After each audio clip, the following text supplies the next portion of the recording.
बिस्मिल्लाहिर्रहमानिर्रहीम। तारिक स्टूडियो के मौजूद नाज़रीन अस्सलाम वालेकुम। नाज़रीन करामी, आज की वीडियो बहुत ही खास है। इसमें आपको आने वाले किस के हवाले से मालूमात देंगे, बल्कि तारीख के मुतालिक भी आगाह करेंगे। आज हम बात करेंगे उस्मान बे निकोला के साथ मिलकर कौन सी बड़ी कामयाबी हासिल करेंगे। यकीनन आने वाली किस्त बहुत ही सनसनीखेज साबित होगी। क्या मंगोलों की तरफ से अब मुकम्मल तौर पर सल्जूकी तख्त पर कब्जा कर लिया जाएगा? तारीख इस बारे में क्या कहती है? नाज़रीन करामी, सबसे पहले बात करते हैं मंगोलों की सल्जूकी तख्त पर काबिज होने की। तो नाज़रीन, तारीखी हवाले से मंगोलों की सल्जूक तख्त पर कब्जा करना एक बड़ी कामयाबी तस्वुर की जाती है। मंगोलों की इस कामयाबी में उस्मान बे को परेशानी और गम का सामना करना पड़ेगा। नाज़रीन करामी, आरगोन खान जिसका बार बार कुल्लुश उस्मान में जिक्र किया गया, अब आरगोन खान की तरफ से 20,000 फौजी लश्कर भी गेहातू की मदद के लिए भेजा जा रहा है। नाज़रीन, जिस तरह तेजी से कुल्लुश उस्मान में बहुत से तारीखी हालात वाक़ियात और तारीखी किरदारों की वापसी दिखाई जा रही है, तो बहुत जल्द मुमकिन है कि इसी सीजन में ही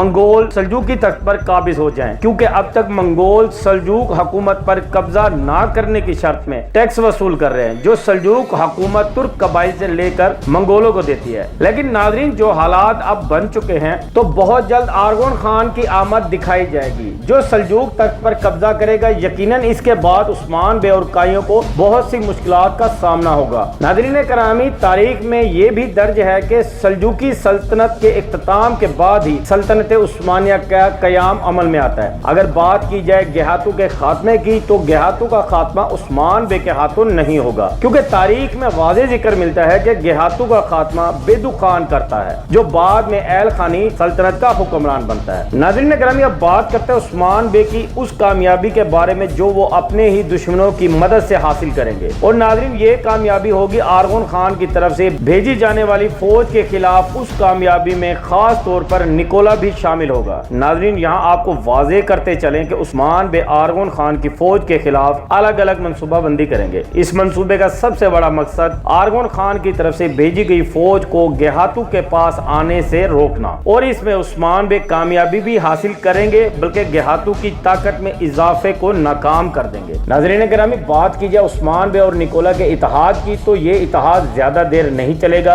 क्योंकि इस इत्तेहाद का वाहिद मकसद मंगोलों की ताकत को रोकना है, जिसमें बाज़ंतीनी तो खौफजदा है ही, तो उस्मान बे को भी मंगोलों की ताकत बढ़ने के बाद बहुत सी मुश्किलात और गम का सामना हो सकता है। इसी को देखते हुए उस्मान बे ने निकोला के साथ इत्तेहाद किया, और उस्मान बे के अलावा निकोला के पास दूसरा कोई ऑप्शन नहीं था। नाज़रीन करामी, अपनी कीमती राय का इजहार कमेंट्स बॉक्स में जरूर दिया करें। अल्लाह पाक हम सबका हामी और नासिर हो। अल्लाह हाफिज।